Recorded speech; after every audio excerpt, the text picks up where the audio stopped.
Sa isang bagong perya na itinayo sa bayan ng San Lorenzo, isang palabas ang pinakaaabangan ng mga tao, ang taong gubat na kumakain ng buhay na manok.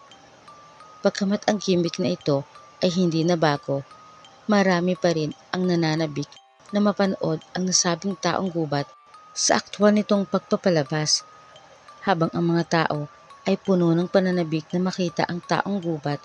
Ang taong gubat naman na si Cober ay puno ng takot at kaba sa dibdib dahil siya ay hindi ordinaryong tao. Siya ay isang binatang aswang na hinuli ng aswang hunter na may-ari ng perya upang gamitin siya sa palabas nito. Kapag hindi na bumenta sa mga tao ang pagiging taong gubat, ay saka naman niya ibubunyag ang lihim nito at ipakikilala sa mga tao bilang isang tunay na aswang habang ito ay nakakulong sa isang kulungang kawayan. Subalit hanggat ito ay tinatangkilik pa bilang taong gubat, ay iyon na muna ang magiging ganap nito. Ipapakita nito sa mga tao kung paano nga sabin ang buhay na manok habang ang isang paa ay nakakadena para hindi siya makalapit sa mga tao o makatakas.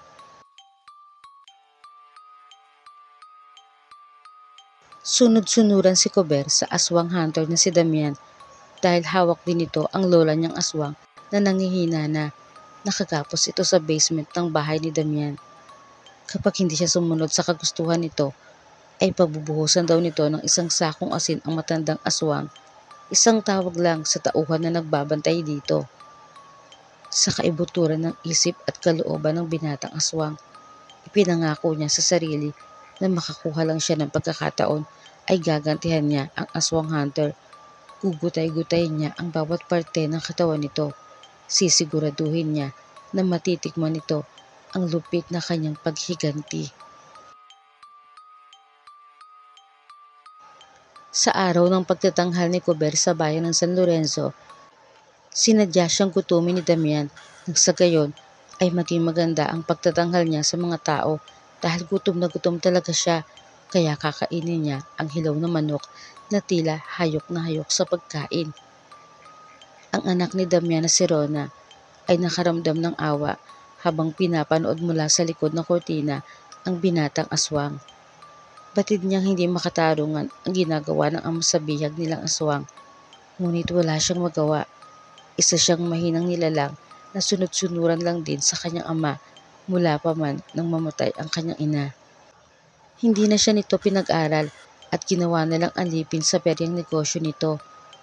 Kapag nakakagawa siya ng pagkakamali, tulad ng bihag nito, ay sinasaktan din siya, ginagapos at hindi pinakakain na para bang hindi siya nito anak. Isang beses ay tinangka niyang tumakas, subalit nahuli siya, kaya't ang manipis niyang katawan ay nalatayan ng latigo nito. Kaya naman takot ang bumabalot sa kanya at natataranta siya sa tuwing maipag-uutos ang ama. Lingid kay Rona kung paano siya naawa kay Cober, ay ganon din ito naawa sa kanya dahil nasaksihan din ito kung paano siya saktan ng ama. Mula sa kulungang kawayan ay naniningkit sa galit ang mga mata ni Cober nang makita niyang nilalatigo na naman ni Damian ang anak na dalaga. Dahil lamang hindi nito nabili ang gusto niyang pagkain. Kumuyom ang palad ng binatang aswang, ngunit wala siyang magawa kundi ang makaramdam ng awa.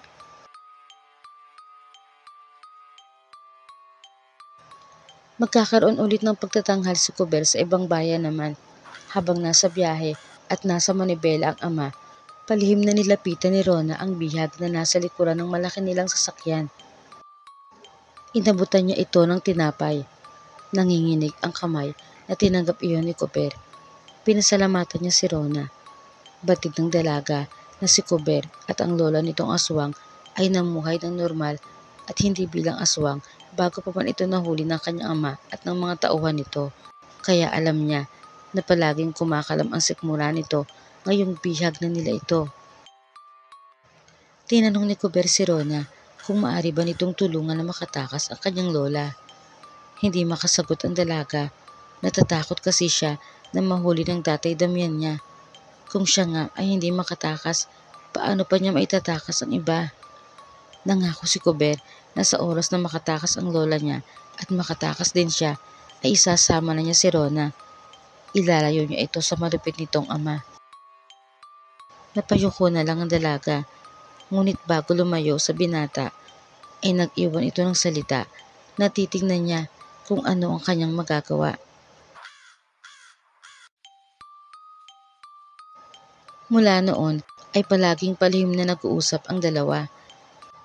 Kahit papano ay parehong nababawasan ang bigat ng damdamin nila dahil nakatagpo sila ng kaibigan sa isa't isa. Isipang itanong ni Kuber kung hanggang kailan magtitiis ang dalaga sa pagmamaltrato ng sariling ama. Ani Rona, 2 beses na siyang tumakas. Nung maliit pa siya, ay nagawa naman niya sa gitna ng malakas na ulan. Pero naggutom lang siya sa daan, nagkasakit at walang mapatunguhan.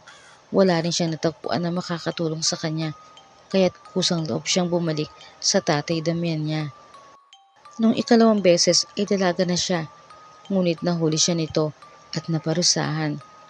Hindi niya alam kung kailan ulit siya magkakaroon ng lakas ng loob na gawin muli ang pagtakas. Mula sa rehas na kawayan ay inilawit ni Kuber ang kanyang kamay para mahawakan ang kamay ni Rona. Napapitlag ang dalaga, subalit hindi niya binawi ang kamay sa binata. Pinakinggan niya ang sasabihin nito. Anang binata, ang kailangan lang ay mawala ang takot ni Rona sa puso niya. May simple at komportableng buhay sa labas ng perya. Nagawa na raw nila iyon ng kanyang lola nung takasan nila ang baluarte ng mga kalahi nilang aswang, kaya batid niyang magagawa rin ni Rona. Tutulungan daw niya ito sa oras na makatakas siya at ang lola niya sa pagbihag sa kanila ng ama nito. Tumango-tango ang dalaga. Inihawak niya ang isa pa niyang kamay sa kamay ni Kuber, tanda ng pagsang-ayon niya sa sinabi nito. Hanggang sa ang magkaibigan ay nakabuo ng plano. Kailangan makuha ni Rona ang susi sa ama upang makatakas si Kuber at makuha niya ang kanyang lola sa pinagkulungan dito. Siyempre hindi niya iiwanan si Rona. Isasama niya ito sa pagtakas. Pero kailangan magawa nila ito bago pa mamalaya ni Damian dahil isang utos lang nito sa tauhan ay manganganib ang buhay ng lola ni Kuber. Sa gabing iyon ay nakatakda ng ibunyag ni Damian sa mga tao ang tunay na katauhan ni Kuber dahil nagsasawa na ang mga manonood sa taong gubat, kaya't ilalantad na niya na ito ay hindi lang basta taong gubat, kundi isang tunay na aswang. Kaya naman ang perya ay napuno ng mga manonood. Sinabihan ni Damian si Rona na ay handa na ang bihag para sa gagawin nitong palabas. Si Rona naman, nang lumabas ang ama sa kubol, ay natatarantang hinanap ang kinalalagyan ng mga susi nito. Sa pagkakaalam niya, ito ay nasa loob ng maliit na music box na lagi nitong pinapatugtog sa tuwing bago matulog. Natuwa siya nang makita ang hinahanap. Biglang bumalik ang ama sa kubol at sa pagkagulat ay nabitawan ni Rona ang music box. Nahulog ito sa sahig at nalaglag sa paanan niya ang mga susing laman nito. Nag-init ang ulo ni Damian sa nakita. Nabuking niya ang binabalak ng anak, kaya naman agad niyang kinuha ang latiko at muli itong sinaktan. Sa sobrang galit ay naisiwalat ni Damian ang katotohanan kay Rona na ito ay tulad din ng ina na gagawin ang lahat para sa isang lalaki. Sinabi ni Damian na ang nanay ng dalaga ay umibig sa ibang lalaki habang sila ay nagsasama pa. Si Rona ang naging bunga ng pagtataksil nito, kaya gumawa siya ng paraan para madala niya ang magkalaguyo sa baluarte ng mga aswang upang ipalapa ang mga ito roon. Itinali niya ng magkasama sa gitna ng bukid at sa pagsapit nga ng gabi ay pinanood pa niya kung paano lapain ng mga aswang ang dalawa. Binuhay niya si Rona upang magkaroon siya ng katuwang sa perya kasabay ng pang-aalipin at pagmamalupit niya rito bilang parusa sa kasalanan sa kanya ng mga magulang nito. Walang masabi ang dalaga sa katotohanan iyon. Napaiyak na lang siya sa isang sulok habang dinadama ang sakit ng katawan at sakit ng kalooban. Ang binatang aswang na si Kuber ay labis na nag-alala nang hindi nito makita si Rona. Ang mga tauhan ni Damian ang naghanda sa kanya na dati ay si Rona ang gumagawa, kaya't nagkaroon siya ng hinala. Natitiyak niyang pumalpak ang plano nila, kaya bigla siyang nabahala para sa dalaga, lalo na nang makita niya si Damian na lumabas sa kubol habang bitbit pa nito ang latiko. Hinawakan siya ng dalawang tauhan ni Damian patungo sa isa pang kulungan kung saan siya magtatanghal sa harap ng mga manonood. Sinamantala niya ang pagkakataon na iyon upang sakmalin ang isa sa dalawang tauhan kahit pa nananatiling nakaposas ang mga kamay niya sa likuran. Ang isa na tatakbo na sana ay naabutan niya at nakagat sa braso. Si Damian ay naiinip na, kaya't inutusan nito ang isa pang tauhan upang tignan kung bakit hindi pa nadadala si Kuber sa bagong kulungan nito sa entablado. Samantala, si Kuber ay nakapasok na sa kubol. Nadatnan niya roon si Rona na halos gumapang sa pananakit ng katawan. Palabas na sana ng kubol. Nang makita nito si Kuber ay agad nitong ipinakita ang hawak niyang mga susi. Nahuli raw siya ng ama, ngunit ang mga susi ay hindi nito napansing nahulog muli dahil sa ang buong atensyon nito ay nandoon sa pagnalati ko sa kanya. Nanginginig ang mga kamay na agad sinubukan ni Rona ang mga susi para sa posas ni Kuber sa kamay at gayon din sa kadena nito sa isang paa. Narinig nila ang papalapit ng mga yabag, kaya't maagap na hinila ng dalaga ang binata para makapagtago sa likod ng malaking bunto ng mga gamit nila sa perya. Ang tauhan ni Damian ang sumilip at nang makitang walang tao roon ay agad din itong lumabas.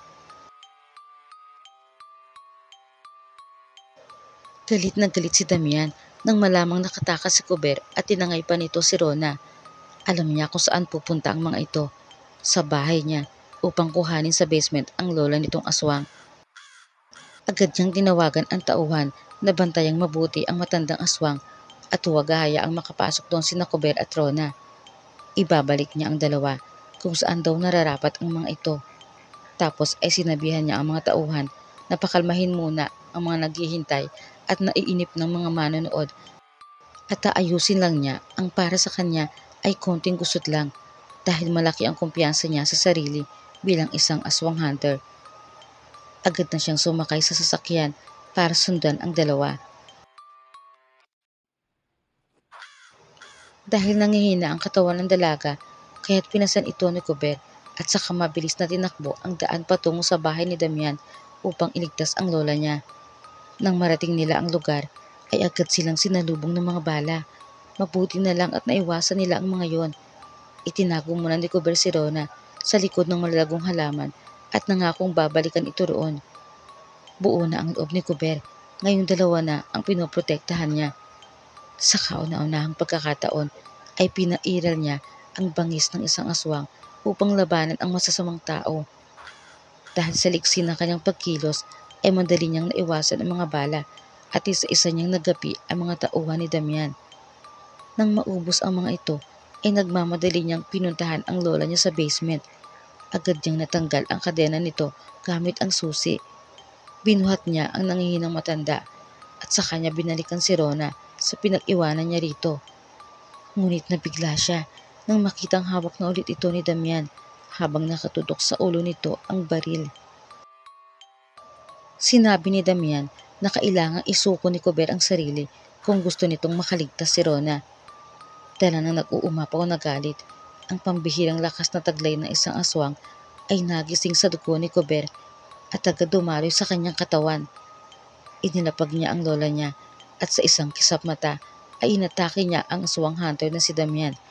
Tila nabigla naman ito sa naging aksyon ni Kuber kaya't hindi na nagawang iligtas ang sarili. Gayon din ang natitira pa mga tauhan nito na ang iba ay sinubukan pang bumaril ngunit inatake lang din ng binatang aswang at ang iba naman ay pinili na lang tumakbo palayo sa kahindik-hindik na senaryong iyon. Laking pasasalamat ni Rona kay Kuber. Matapos ang kanilang pinagdaanan ay saka lamang inamin ng binatang aswang sa dalaga na ito ay mahal niya at gusto niyang makasama sa habang buhay. Agad namang tinugunan ni Rona ang pag-ibig na alay ng aswang dahil batid niyang nasa puso na rin niya ito. Nagpatuloy sila sa buhay.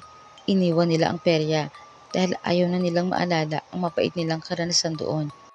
Ang maglola ay bumalik sa dati nilang tahanan at namuhay ng simple kasama si Rona. Anong matanda kay Rona? Hindi na siya natatakot mawala sa mundo dahil batid niyang ang nag-iisa niyang apo na si Kuber ay may makakasama na sa buhay nito. Sa harap ng matanda ay nagyakap ang dalawa. Masuyong hinagkan ni Kuber si Rona sa noo at ipinangako nito ang wagas na pag-ibig mula sa puso ng isang aswang.